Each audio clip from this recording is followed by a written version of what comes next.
You're on. Okay.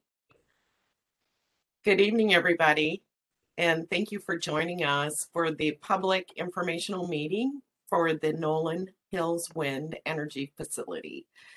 Tonight, we're going to be providing some information about the proposed facility and also about the Energy Facility Siting Council review process. And we will provide an opportunity at the end for public questions and comments. So please hold your questions and comments to the end. You can raise your hand. I'll talk a little bit more later about how to raise your hand and make a question or a comment at the end of the meeting. But first, I wanted to do introductions. My name is Kathleen Sloan. I'm a siting analyst with the Oregon Department of Energy Siting Division. I am the lead analyst on the ODO review of the Nolin Hills Wind Energy Facility application for a siting certificate. As a siting analyst, I will process and review the application and provide recommendations to the Energy Facility Siting Council. The Energy Facility Siting Council has the jurisdiction over the proposed facility, and they are ultimately the ones that make the decision on to whether or not to approve or deny the application for a site certificate. Next slide.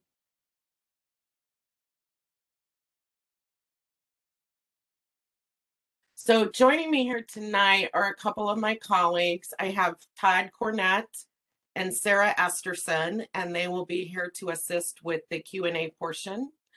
Nancy Hatch is hosting the meeting, and we're getting some technical support by Walter Adams. We're all with the siting division of ODO. I do not see that we have any members of our siting council participating. So, Kate, we do have Councilmember Cindy Condon is now on the list, so she's joined. So, thank you, Okay. Councilmember Condon. So we do have a member of our council. Council member Cindy Condon is listening in and participating as an interested member of the council. The developer is Nolin Hills Wind LLC. They are owned by Capital Power. And here tonight to present for the Capital Power team is Matt Martin. And Matt Martin will introduce himself now and the members of his team that will be leading their presentation. So Matt, you want to say hi? Thanks, Kate. I'm Matt Martin. I'm the Director of Business Development for Capital Power. We have a few members of the team here, Jay Shukin and Jennifer Schroeder from Capital Power, as well as Linnea Fossum from Tetra Tech. So we'll be available to answer any questions. I'll go through the presentation in a few minutes, but welcome any questions as we go along. Thanks, Kate. Okay, great. Thank you. So we have a few logistics to cover before I get into the details of the presentations. Just for starters, this meeting is being recorded and it will be posted to the project website along with the copy of the presentation that is already available on the website. I will show you the link to the project page in a subsequent slide later in this presentation. After I provide the overview of our process, our Energy Facility Siting Council process, then the Nolin Hills team will describe and present on their proposed facility. And we will open up the meeting for questions and comments at the end. And please hold your questions and comments until we get to the Q&A part of the agenda, which will follow the presentation by Capital Power. So I am going to get into the FSEC review process. Next slide.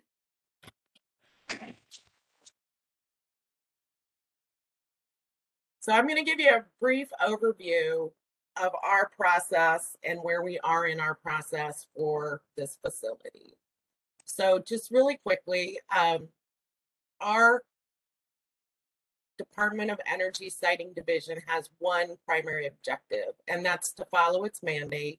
It was established in 1975, and its mandate is to review large-scale energy projects for compliance with applicable standards and rules. For reference, Siting refers to the technical permitting review of a proposed energy facility against a number of predetermined standards, and I will talk more about this later, based on a site-specific locational issues that may be affected by any particular facility. Please note that land acquisitions, land leases, and easements are outside the FSEC review process. In addition to reviewing projects, seeking a permit known as a site certificate, we have a compliance program that oversees compliance with each site certificate, including during the pre-construction, construction, operations, and decommissioning phases. We conduct site visits at least annually and more frequently when a facility is under construction. The Oregon Department of Energy siting divisions serve as staff to the Energy Facility Siting Council, and we call it FSEC for short, which I also say as FSEC. The council consists of up to 7 members who serve in a volunteer capacity. Council members are appointed by the governor and are approved by the Oregon Senate and represent a diverse array of professional backgrounds from across the state. While ODO siting staff make recommendations to the council itself is the final decision-making authority for energy facilities under its jurisdiction, including the proposed Nolin Hills Wind Energy Facility. Next slide.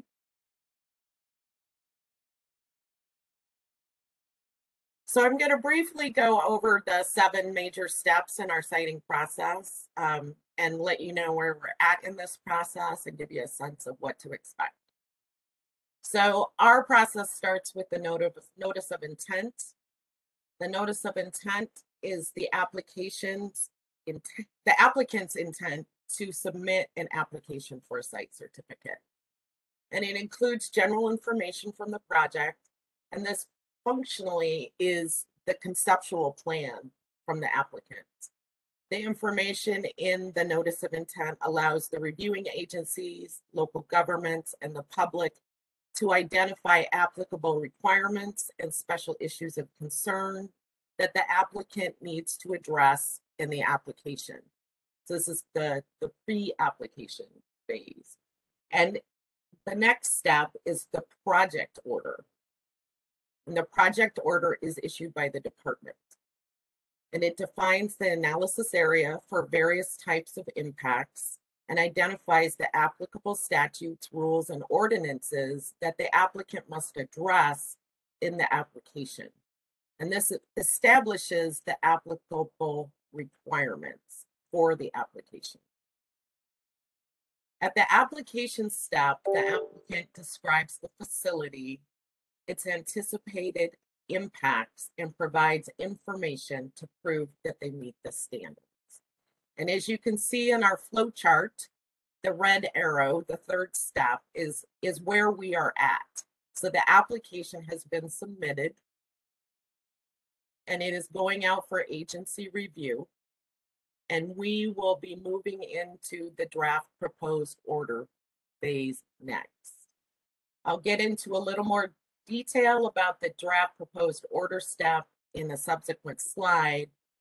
But in general terms, the draft proposed order is the Oregon Department of Energy's initial findings of fact, conclusions of law, and recommendations to council on whether or not the facility would comply with all applicable requirements. The next phase in the process is the proposed order. An important part that I want to mention in the draft proposed order process is that once the draft proposed order is issued, it is open for public comment. And we'll talk more about that later. Once that period has closed, a proposed order is following the public hearing, where FSEC reviews the draft proposed order during a council meeting. And based on the direction from FSEC, ODO issues the proposed order and a notice of contested case. The proposed order is staff's revised recommendation based upon the comments received.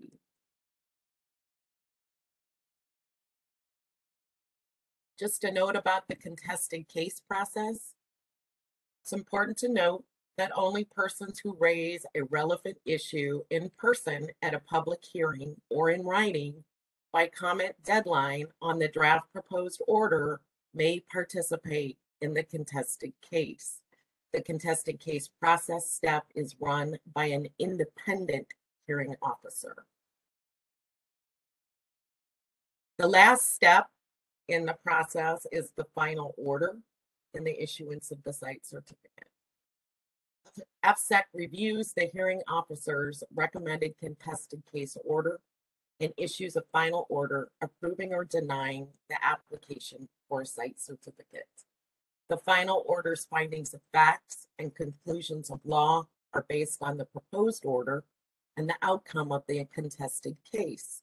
If the council approves the application, FSEC also issues a site certificate.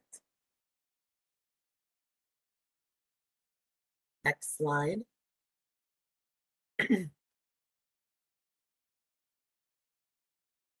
So this slide is showing you a little bit of a timeline on where we're at in the process. So the applicant for Nolin Hills Wind submitted their notice of intent for this facility, this proposed facility, on September 11 in 2017. Odo issued the project order on January 10th, 2018, based upon review of the notice of intent. The preliminary application for site certificate was submitted by the applicant on February 27, 2020.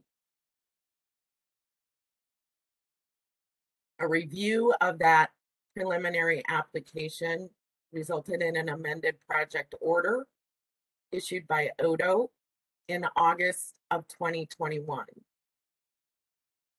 The complete application for site certificate was filed by the applicant January 31st of this year, 2022. We are now in the draft proposed order drafting phase where we are reviewing the project. We anticipate that we will issue a draft proposed order in April, and that is a tentative issuance date, at which time public comment would be open for the record. Next slide.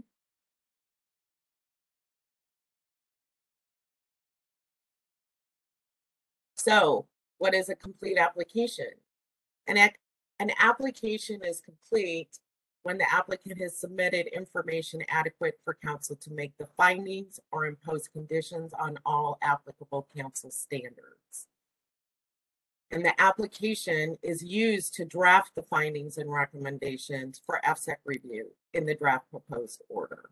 It's important to note that a complete application is not the same as approval.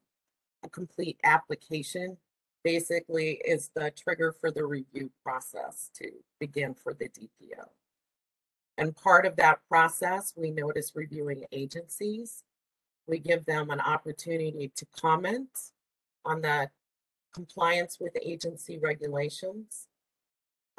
We also let them comment on proposed or recommended site certificate conditions for respective areas of authority.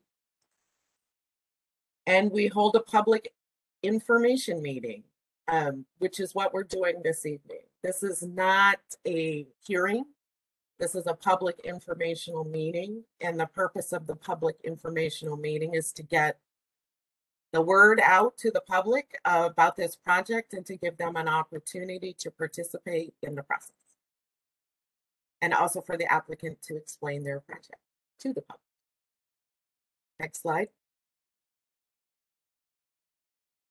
So this slide is taken, it's a screen grab of a document that is available on our website, our project and our siting facilities website. And it's basically a one-page document that helps explain the relationship between what the application is required to contain, which is the Division 21 exhibits and how it relates to the council standards and rule references. And as you will see in this example, that there are several of these exhibits that cross over multiple standards and rules. For example, the one at the top is materials analysis, and it links to the general standards of review, but it also is tied to the soil protection standard. And so for each of these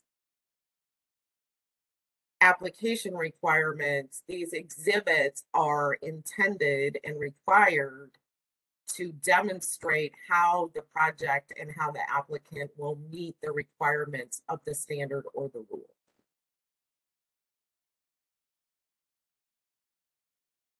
So the magnitude of what an applicant actually has to provide to document that they have met the burden of proof for each of these standards varies based upon the type of energy facility and the location of the project.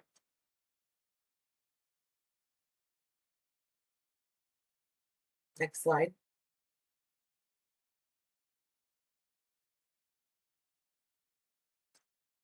So the draft proposed order. The draft proposed order is where ODO makes findings of fact, conclusions of law, and recommendations for conditions to FSAC on each council standard. And we incorporate and evaluate the reviewing agency comments and recommendations.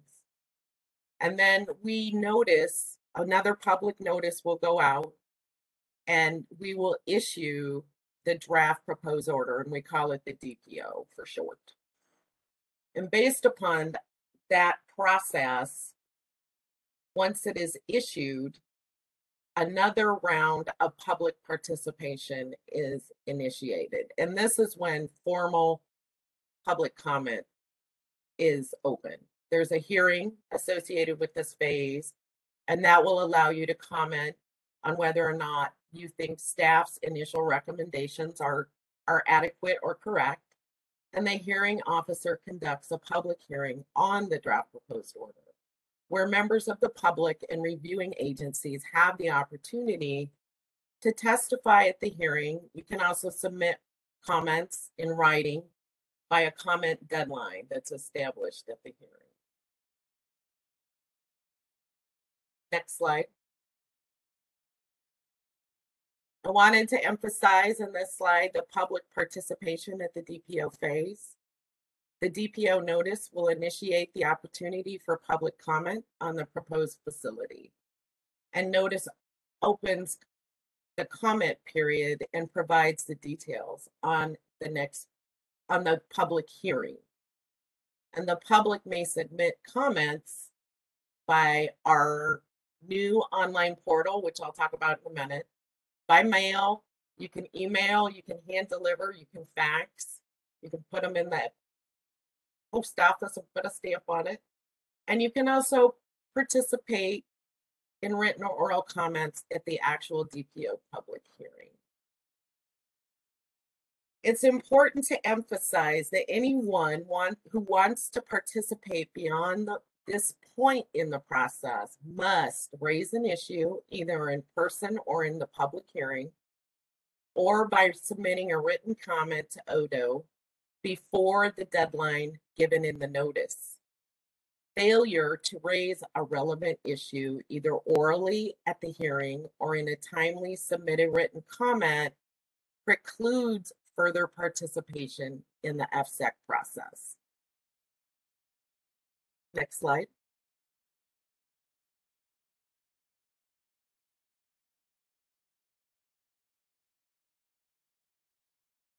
So we have a new online portal for submitting comments. This will be open for this project once the DPO is issued and the formal commenting period is open. And that link in this slide is an active link, and it will take you to the next slide. Show you what it looks like. You want to go to the next slide. And this is a screenshot of the portal. And if you go up to that public comments tab at the top of the page, it will open a drop-down menu. And that drop-down menu, you'll go to the bottom that says citing.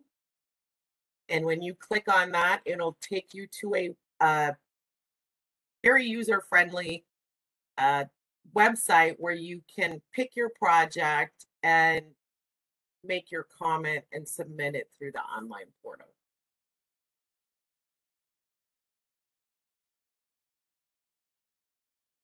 One more way to participate. Next slide. So for public participation at the DPO phase, it's important to emphasize that persons who are interested in being considered for party status in a contested case proceeding will need to meet 2 criteria. And that's part of the purpose of what is on the content in this slide. So the first criteria relates to timing.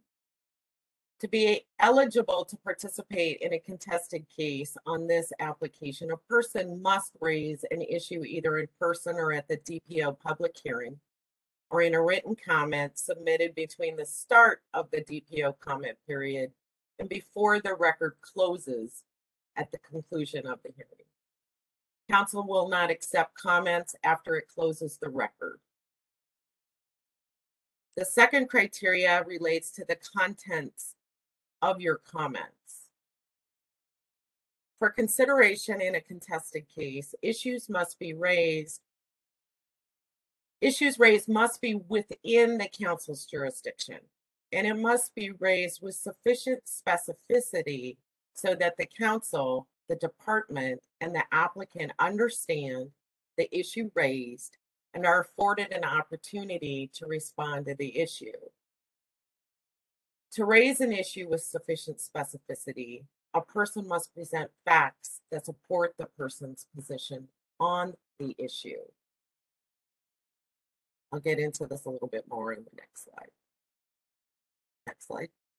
So this slide basically gives you kind of a side-by-side example of what we would consider to be effective comments and comments that may be less effective in the sense that they don't provide us an opportunity to relate it to our process and our standards.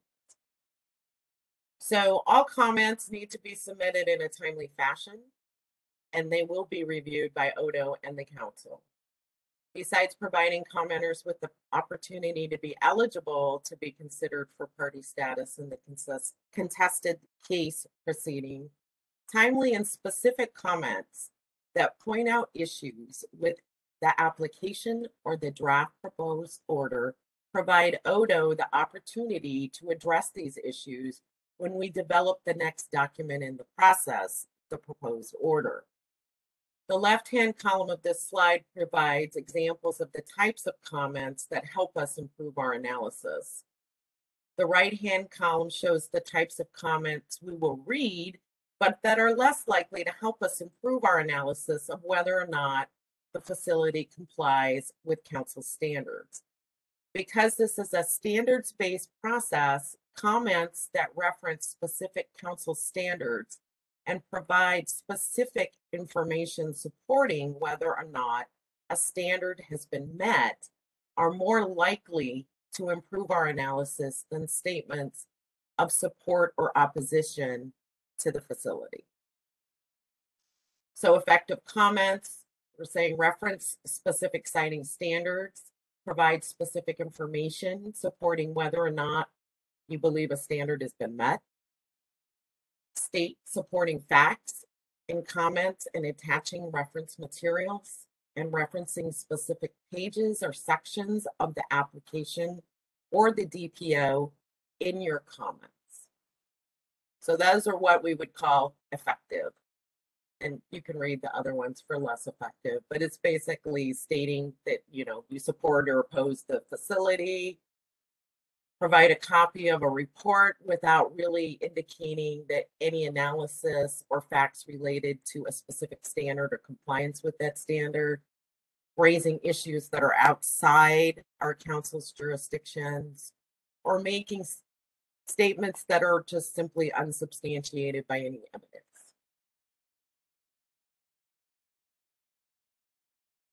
The next slide.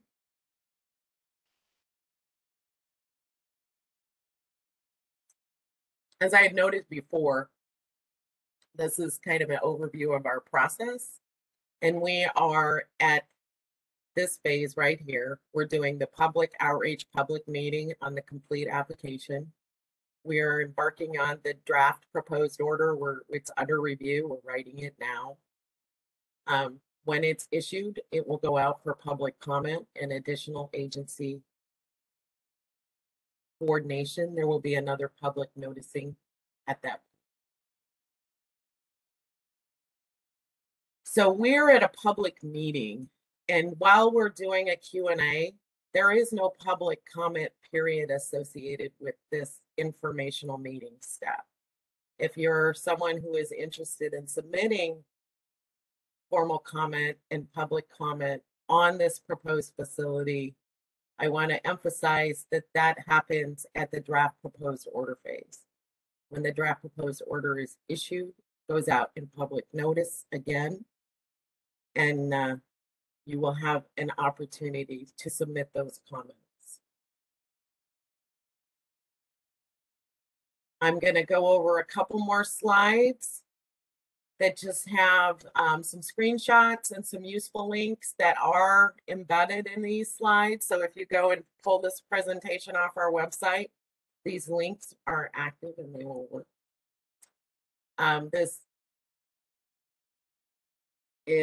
The next slide is going to be an overview slide of our FSEC facilities web map. This is the opening page to our facilities for siting under the ODO webpage. All of our projects are listed here. Any facility that has a site certificate, a proposal, an application, a termination, an amendment, it will all be an operational facility. It's all listed here on this main web page. And this is one way to find this project and any other project that we have. There's also an interactive map there. Next slide. This is the project page. And so if you received a public notice for this meeting or you saw it in the paper, it had a link embedded in it that will take you to the Nolin Hills Wind Project page. This is on our ODO website. It has several links that are active in there. The complete application and all the exhibits are available on this web page. The meeting information for tonight is on this website, as well as the presentation that we're giving here. So the PowerPoint presentation from this evening is already posted. And we'll post the recording. We will update this page when we post any additional documents, and we will update this page when we issue the draft proposal. Next slide. And then this is just to give you some additional documents, additional tools that you might find helpful as a member of the public to learn more about our process, how to engage in our process, our citing standards, our statutes and rules. We have some great fact sheets for both the applicants and for the participating public. So I really encourage you to take advantage of our awesome website and all the information that is available.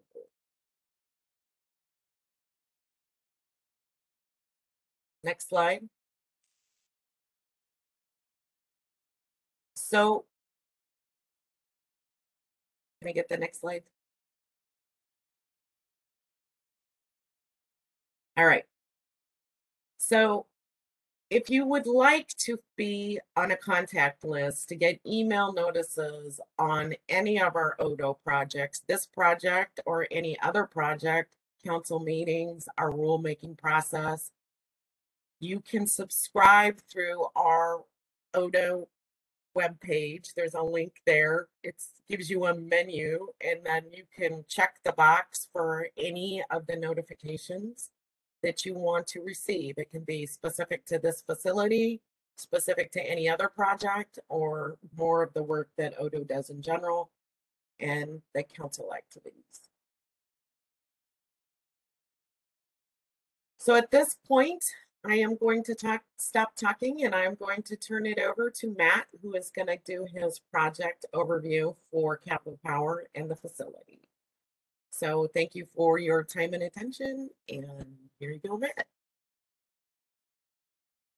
Great, thanks, Kate. I appreciate the opportunity to speak here tonight. And for those of you who were not here at the beginning, my name is Matt Martin. I'm the Director of Business Development at Capital Power. I'm here to talk about the Nolin Hills Wind Power Project. If we could skip ahead, maybe 2 slides. Great, thank you. So in terms of an overview of what I'll talk about here tonight, we'll give you a little bit of background about Capital Power. We'll provide a brief overview of the Nolin Hills project. Talk a little bit about some of the economic impacts of the project. Talk about the stakeholder engagement that has been ongoing for a number of years now. We'll go into a little bit of detail about the impact assessments that have been done over the past few years. And finally, we'll leave some time open for questions at the end. As we go through the presentation, you'll see some images like this one of various facilities that Capital Power owns and operates. This is our Beaufort solar facility in North Carolina that I had the pleasure of working on 7 years ago. If you can skip to the next slide. So Capital Power, we're an independent power producer. We own and operate 26 facilities across the US and Canada, totaling about 6,600 megawatts.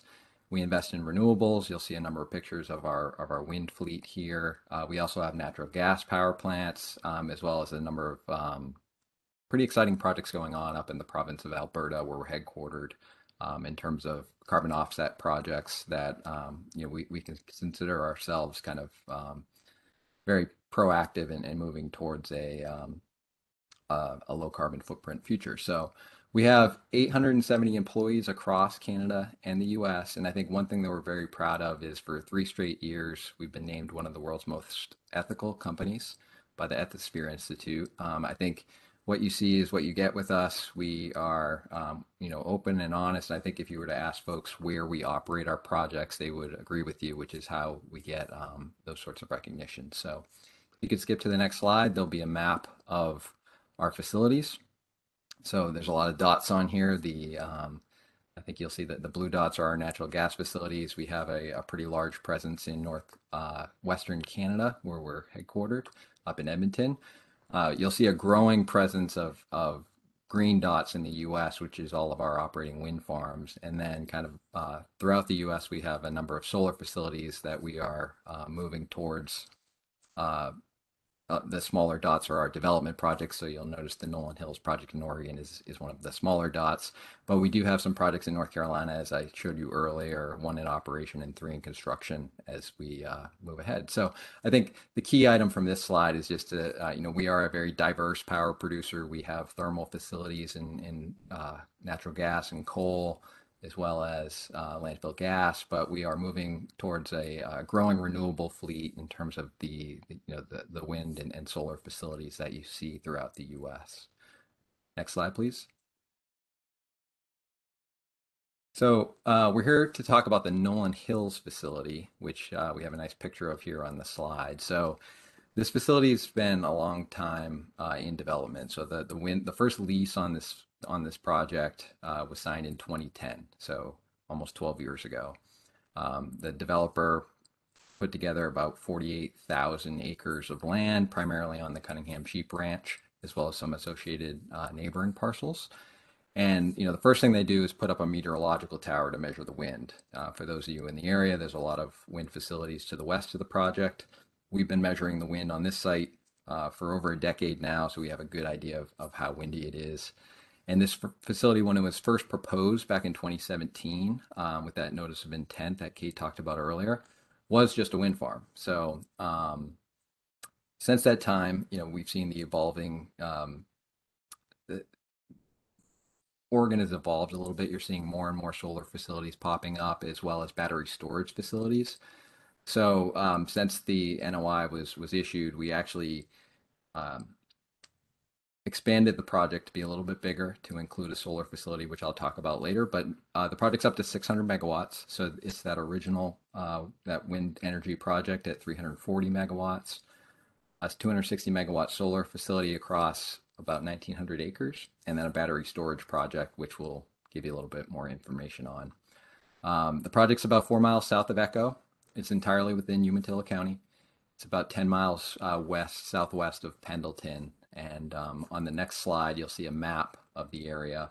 This also has a lot of dots. Just to give you kind of an overview, all the yellow dots are the proposed wind turbines. There are up to 112 of them. They're scattered throughout the site, mostly on the ridge tops where it's windiest. One thing you'll notice on all the yellow dots is that there's a lot down the south of the site and a lot in the north of the site. There's a big gap in the middle, and we'll get to that a little bit later, but just to kind of point your attention towards that gap.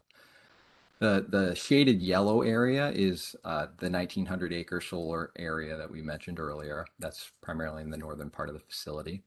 And then you'll see a couple of blue dots. Those blue dots are our project substations, which we'll show you a picture of later on. But they are effectively where we consolidate all the power on this facility via underground cables, and they will all come into those blue dots.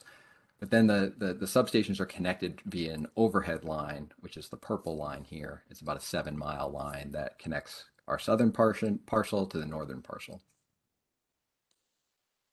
From that northern parcel where the blue dots are, you'll see two dotted lines that are leaving the facility. Those are our proposed transmission lines. There are two proposals. We'll get to them in a little bit. There's the red dotted line that heads off to the west. That is the UEC, or Umatilla Electric Cooperative line. And then the blue line is the Bonneville Power Administration, or BPA line, which we'll talk about in a minute. Next slide, please. So I mentioned the wind component. So we are proposing up to 112 wind turbines. These are all have been vetted and approved by the Federal Aviation Administration. They have a maximum height of 496 feet, just below the 500-foot threshold.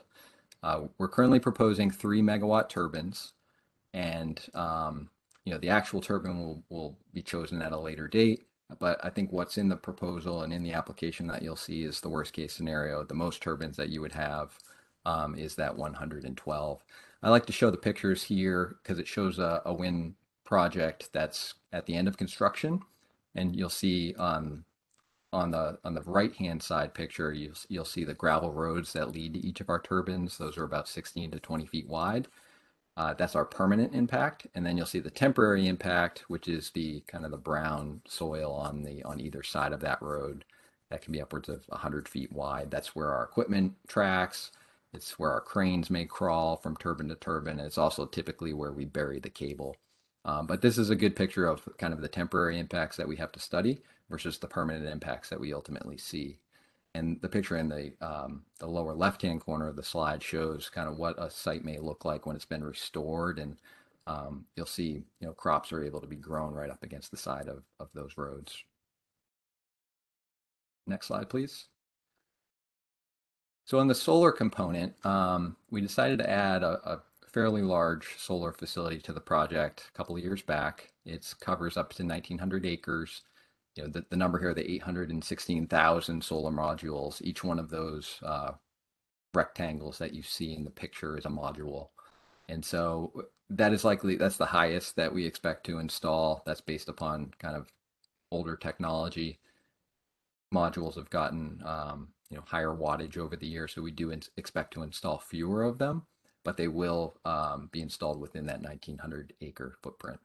And so the solar facility will be connected directly to the battery storage system. So if you could skip to the next slide, please. It'll be located in a kind of a central area within the site. This is a kind of a generic picture of what we call a battery energy storage system, or a BESS. Effectively, this is a lot of batteries compiled into cells, all stacked up next to each other in a big C-can, or almost like this kind of a trucking container that you would see on the side of the road.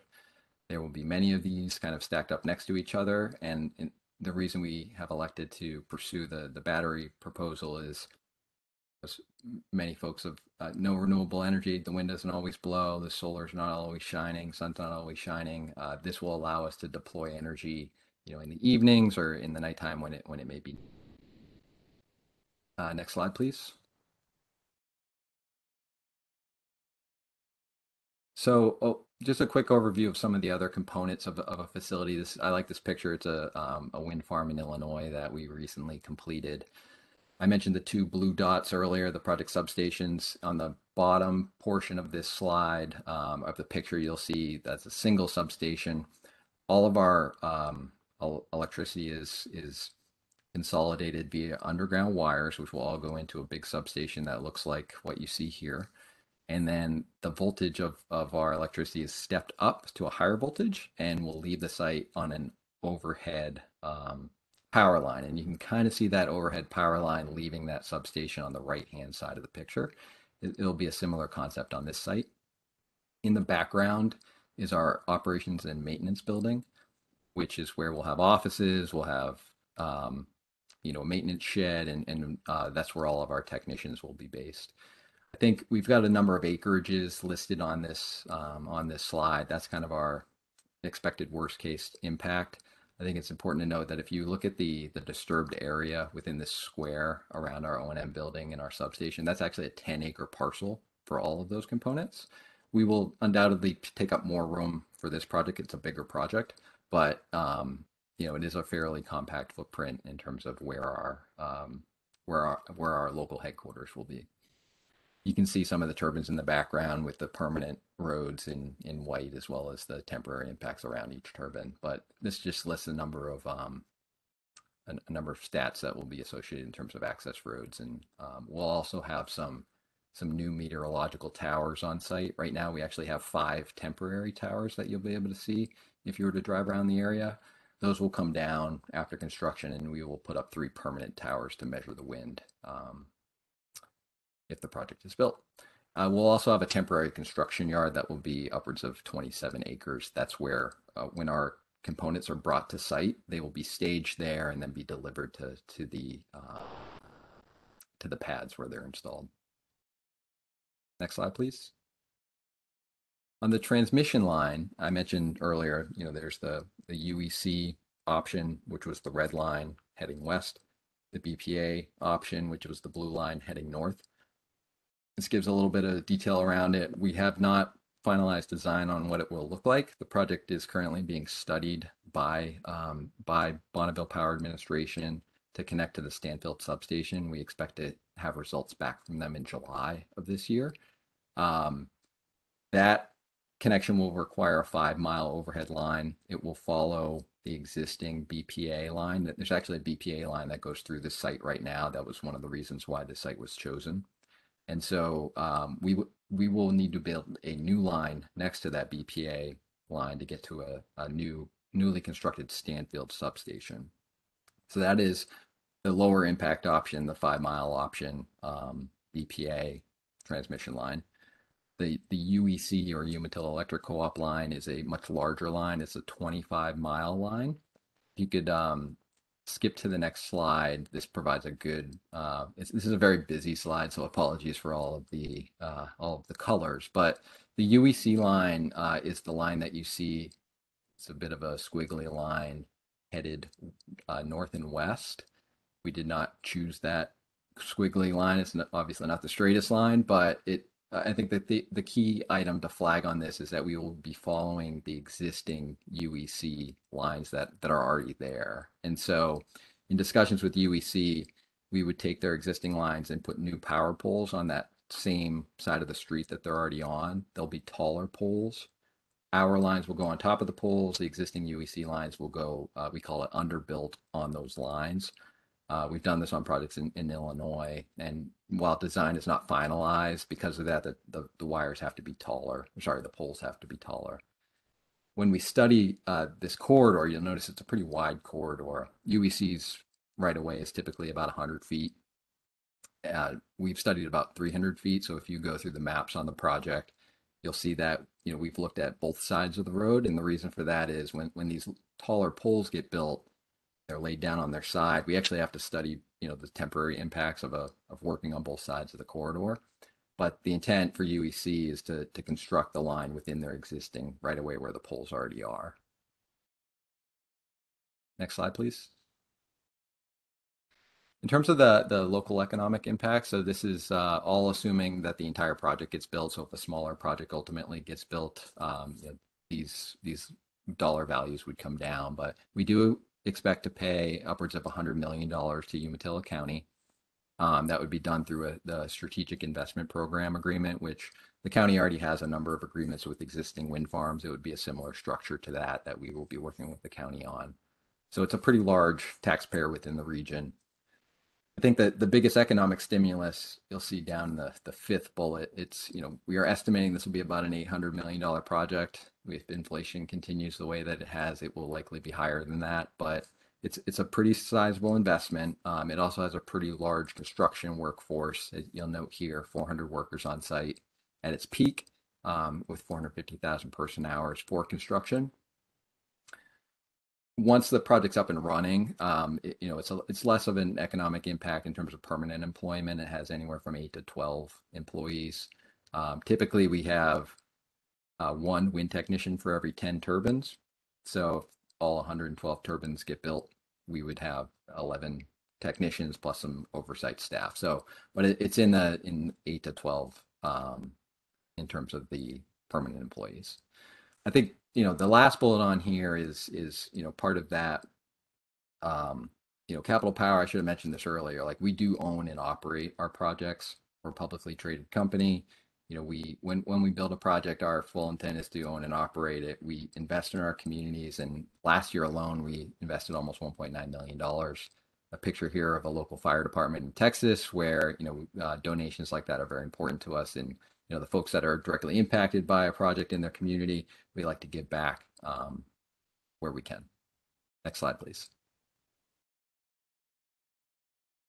So this slide, is a quick summary of some of the engagement that we've done over the years. As part of that NOI that came out in 2017, we've engaged with a number of different agencies across the state, serving a variety of different purposes. I think this is, this is not an exhaustive list, but I think the key item here is, as we've talked to these folks, there's been additional studies that we've had to do throughout the site. And so if you could skip to the next slide, this is a list of all the different analyses that have been done. Again, not an exhaustive list, but we've got folks on the line here that can attest that this project has been well vetted in terms of environmental impacts and cultural impacts. We've done lots and lots of surveys, whether it's habitat surveys, avian surveys, wildlife surveys. We've looked for a lot of Washington ground squirrel habitat. It's a very dry area, but we've been able to avoid wetlands and waters. The visual noise analysis, anytime you have a wind farm, that's a very important analysis to be done. We will meet all the standards required for that. And then obviously the avian surveys and eagle use surveys. If we go back to, or if you recall from that prior slide at the very beginning, where there's a southern portion of the site and a northern portion of the site, there is a alkali canyon goes right through the middle of the site, and we've established a setback to ensure kind of minimal impacts to those folks. We skip to the next slide. This is a kind of high-level overview of the results of all these studies is that we've redesigned the site to minimize these impacts. So we've avoided wetlands and waters. We've avoided impacts to Washington ground squirrel colonies. I mentioned that setback to the Alkali Canyon, which was requested by ODFW. We've avoided or minimized sagebrush habitat impacts, as well as that collision risk from the setback of our turbines from kind of the hunting grounds in the canyon. I think the last bullet on here relates to the habitat mitigation plan that has been approved by ODFW. The details of that will be finalized once the design is finalized. So once we choose kind of what size turbine we will ultimately use and whether we'll build those 112 turbines or something less than that. Ultimately, a mitigation plan will be implemented to address any impacts that our project has. Next slide, please. So additional impact assessments that were done relates to cultural resources, not only identified sites that are outlined within our application, but indirect impacts such as visual or there's some sensitive sites, cultural sites around the project that we've worked with SHPO to minimize. Decommissioning, there will be a decommissioning bond or letter of credit that will be posted to account for the cleanup of the project when the useful life is over. We generally plan for 30 years on the wind farm, upwards of 35 or 40 on the solar facility, but a bond will be posted to when the site is reached the end of its useful life. There will be funds available to clean it up. And finally, on the sounds, we will comply with the Oregon noise rule, regardless of the array of turbines that get built. And the last slide has to do with agricultural impacts. If you could skip to 36, thank you. This is an important aspect. While the majority of the site is grassland, there are agricultural interests in the area. And so while none of the site is irrigated, so there will be no impacts to irrigation or water rights, and there's no wells or ponds that will be impacted, particularly on the arable land where the solar facility will go. We've worked really hard to, and we'll continue to work on addressing some of those agricultural impacts, which you'll see in Exhibit K of the application. And so I think one key aspect of this entire project is that it's taking land that is perhaps less productive, and it's allowing the landowner to realize an additional revenues out of that, so it can put towards some of its other operations in the area. The Cunningham sheep folks do have a lot of agriculture in the area, and what this will allow them to do is kind of reinvest on those other facilities and on more productive ground. And the next slide is brings us to the questions. And so there's a phone number here, an email address here. If anyone's feel free to ask questions. I'll turn it back over to Kate in terms of managing that process. But if don't feel comfortable asking them in today's meeting, please reach out to us via either of these methods. Okay, well, thank you, Matt. So last slide, just like to cue it up. We're going to open at this point in our meeting for public Q&A, public comment. So in the webinar, you should be able to see how you can raise your hand to ask a question. If you raise your hand, the host will call on you and unmute your microphone and allow you to speak. If you're on the phone, I'm not sure that we have anybody that's calling in on the phone. So I also have, just so you know, we have Todd Cornett and Sarah Esterson with the Siting Division who are on hand to answer questions for the Siting Division, and in addition to me. So the way we're going to set it up is if you have questions regarding the facility, the proposed project, we're going to direct them to Matt. If you have questions regarding the FSEC siting process and the application process for ODO, then Todd, Sarah, and I can handle those. So do we have any questions? Don't know. Does anybody want to raise their hand? There is a question in the Q&A, Kate, about battery storage and what's the duration of that I can see. And so the expectation is that it would be a lithium-ion facility with 4-hour batteries. So that 120 megawatts would be discharged over 4 hours.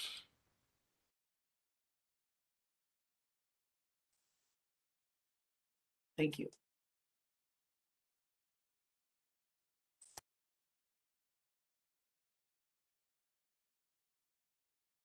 We're going to leave it open to see if any of our web attendees want to ask a question or make a comment?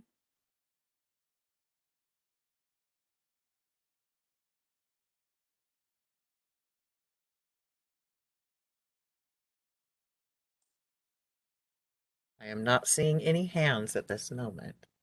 Is there any special instructions to give them on how to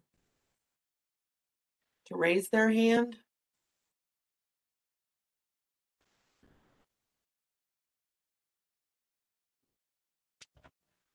There Just should just be a hand in their icon there. Like that. Nancy, just so, because it doesn't look like anybody's got their hands up, but just in case, can you go ahead and unmute everybody just to give them that option in case somebody is having some difficulty in getting their hand raised? Oh, thank you, Todd. That's a good idea. Kate, this is Cindy. There is a question in the Q&A. I am not able to. Oh, there it is. Okay, I was like, where is the Q&A? Okay. Sorry, folks. I did not see that. So let's see. Okay. I can help you out, Kate. So the question is there a specific plan for disposal of spent windmill blades and solar panels, landfill or recycled, and what percent of each?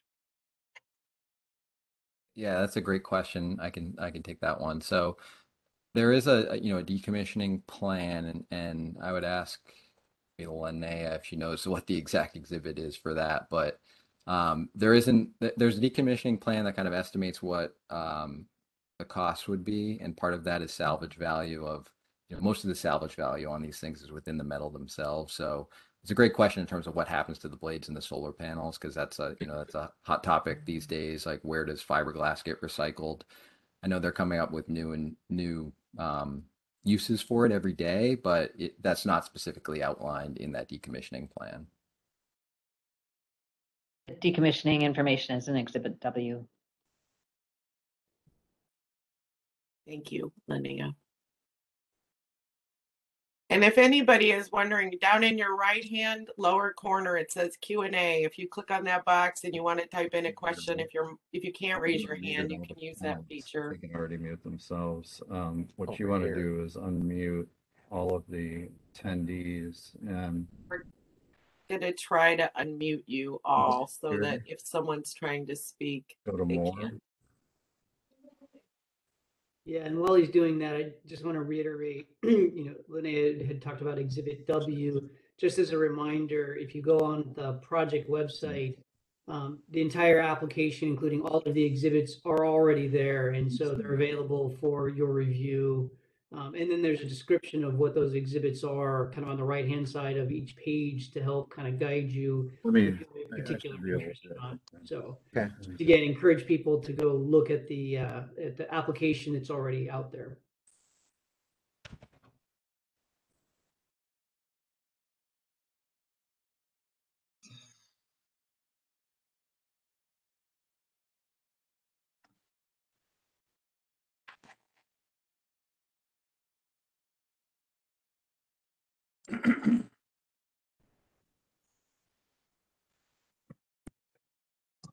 So Wally, Nancy, you guys are still trying to unmute all of the attendees.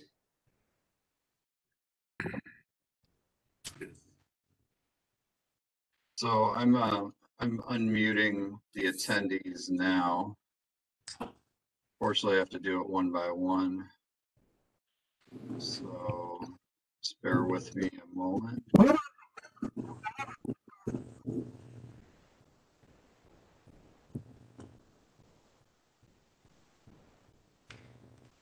And if there is anybody who would like to make a comment, if you could just let us know that. And if there is more than one person, we'll sort it out and get you in order.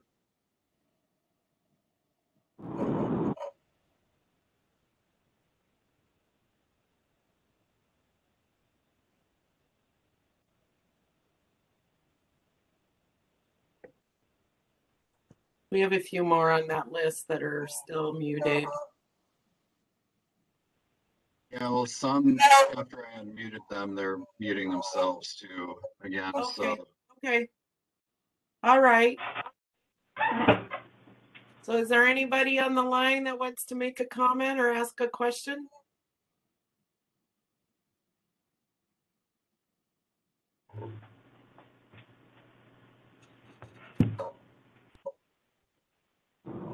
This is Dan Dorn, and I just want to say thank you. Thank you for the presentation.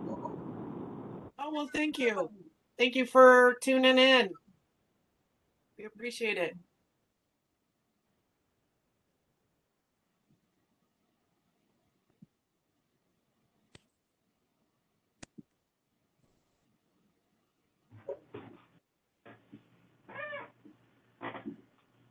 All right, I think you can probably mute everybody back again. Okay, I have everybody muted again now. All right. Thank you for helping with that. So the last slide I'm going to show you for the evening is just my contact information. As the siting analyst that's leading this review, I want to make sure that you know how to get a hold of me. So my email and my cell number, which is my work number, are listed on this slide. I am the point of contact for Odo on the project as far as the application and the DPO. And if you have any additional questions or comments about the information that we shared tonight about our process, I would encourage you to reach out to me, and I will make sure that I am able to answer your questions or get you your answers. And in closing, I would just like to thank Matt and Capital Power for presenting the information that they did tonight on the project, and encourage anybody who's tuned in to continue to participate and engage in our process, and stay tuned for the issuance of our draft proposed order, which will be coming soon. And it will be going out in a public notice, and it will get posted on the website as well. So I don't see any more questions in the Q&A. Didn't sound like we had any more questions or comments. On the audio. So I would think that this concludes our meeting, unless we want to hold it open for a few more minutes to see if anybody wants to comment. Just one more ask, and then I think after a minute or so, I think we can conclude. Okay.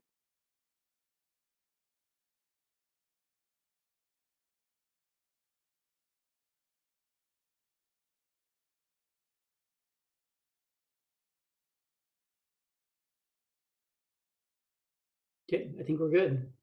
All right. Well, thank you everyone for your time and your interest in the Nolin Hills Wind Energy Facility and the FSIC siting process. So thank you. Thanks, Nancy, for your help. Thanks, Wally. Thanks, Todd. And thank you, Capital Power, for your presentation this evening. Thank you again. Thank you, Okay. Kate. Good meeting. Bye-bye. Care. Thank you. Good night.